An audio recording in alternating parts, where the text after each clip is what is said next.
For the first time in 7 years, the most successful driver of his generation is not in the championship picture.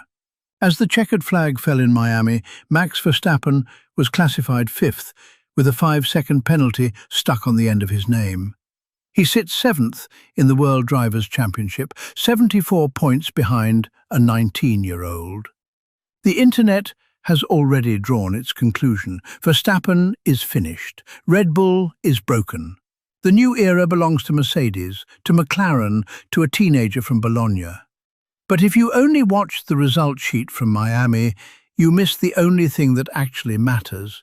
Because Miami was not the race that confirmed Verstappen's worst start since 2018. It was the race that quietly reopened the entire championship. And almost nobody is talking about why. To understand what just happened, you have to understand what wasn't happening for the first 4 months of the season. In Australia, Verstappen crashed in qualifying. In Japan, he missed Q3 for the first time since 2015 and called the RB22 undrivable. In China, his teammate retired with mechanical failure, and the car looked, frankly, like the fourth fastest machine on the grid. Across the opening 3 rounds, Red Bull scored 16 points. Mercedes scored over 130. The narrative wrote itself. Red Bull had cratered. The new regulations had punished them, and Max Verstappen, 4-time world champion, was about to spend this season finishing 7th on Sundays. Then Miami happened. Not the race itself, the qualifying session before it. Verstappen put the RB22 on the front row, 0.166 seconds behind pole, half a second clear of his nearest rival outside the Mercedes, McLaren and Ferrari front group. It was, by an enormous margin, Red Bull's strongest grid position of the entire season. And it didn't happen because the car suddenly got faster overnight. It happened because the team finally fixed something they had been hiding from the public for 3 months.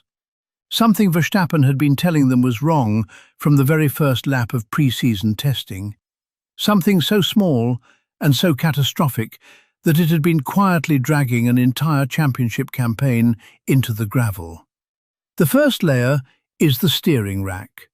From the moment Verstappen sat in the RB22 for the Barcelona shakedown, he told the engineers something didn't feel right. Not the balance, not the aero, not the new active wing modes, the steering itself. The team replaced parts, tested different setups. Nothing worked. For 3 races, Max Verstappen was driving a Formula One car whose front axle was lying to him about what the front tyres were actually doing. And in a regulation cycle defined by knife-edge balance and energy management precision, that's not a small problem. That's the whole season. During the 5-week break before Miami, Red Bull stripped the steering rack out completely. New rack, new supporting components. They rebuilt it. The technical director admitted afterwards that the team had struggled for weeks just to confirm there was a problem at all. When Verstappen tested it at a Silverstone filming day before flying to Miami, he came back into the garage and said, in his own words, "The steering finally felt normal again." That's not a quote about an upgrade. That's a quote about a 4-time world champion not being allowed to drive properly for the first 3 months of his title campaign. The second layer is the wing. Red Bull have been chasing a rotating rear wing concept since November. They tried to introduce it in Bahrain, failed.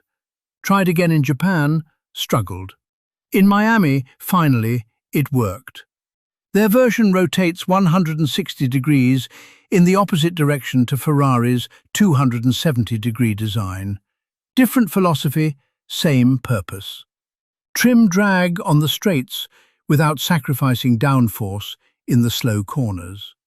Combined with a new floor and revised side pod geometry, the entire upgrade package clawed back roughly 1 full second of lap time compared to the deficit in Japan. 1 second. In 4 weeks. The third layer is what kept Verstappen out of the podium on Sunday. He locked up into turn 1, made contact with Leclerc, spun 360 degrees through a full pack of cars, and somehow caught it. He picked up a 5-second penalty for cutting the white line at pit exit. Without those self-inflicted wounds, and against a Mercedes that has not been beaten this season, he was a podium car. The pace was always there once he had recovered. He was the second fastest driver on the road for stretches of the middle stint. The fourth layer is the historical one. This is the worst start to a Verstappen season since 2018. In 2018, he went 4 races without a podium and then took one in Spain at round 5. In 2016, when Red Bull promoted him from Toro Rosso, he took 5 races to land his first podium. And that was the year he won on debut. Verstappen's career baseline for the comeback after a difficult start is roughly 4 to 5 races. We are at race 4. The pattern says round 5 was always when this would turn. The fifth layer is the FIA, and this is the one almost nobody is connecting to Verstappen. From the 1st of June, the engine compression ratio gets retested hot at 130 degrees Celsius. Reportedly, this directly targets Mercedes. From the next race onwards, the in-season power unit upgrade window, known inside the paddock as ADU-O, begins opening. Mercedes, as the benchmark engine, gets nothing new. Honda, Ferrari, Audi, and Red Bull Ford powertrains all qualify for hardware updates. Mercedes' season-long advantage is not just under threat. It has a calendar date when it formally starts evaporating. So put the picture together. Verstappen sits 74 points adrift in a season that still has 18 Grands Prix and 3 sprint weekends to go.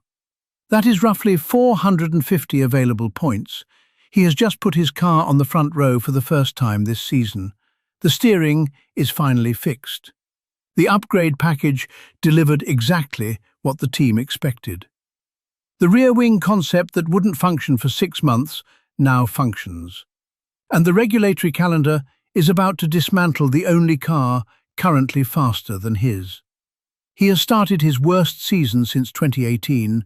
In the same week, his team appears to have ended it. Will Max Verstappen make a comeback in this championship? On pure pace today, he is not the favourite. The Mercedes and Antonelli combination is still the car and driver pairing of the year. But the question isn't whether Verstappen has the fastest car right now. The question is whether he will have it in August. And the only people in the paddock acting like that question has already been settled are the ones who weren't watching what happened in Miami. Of course, none of this turnaround makes complete sense without the regulatory shift sitting underneath it. The compression ratio test, the engine upgrade window, the technical directives the FIA quietly issued during the spring break. I broke all of that down in the regulation update video pinned in the description. Watch that one next. Then come back here and tell me whether you still think Max is finished.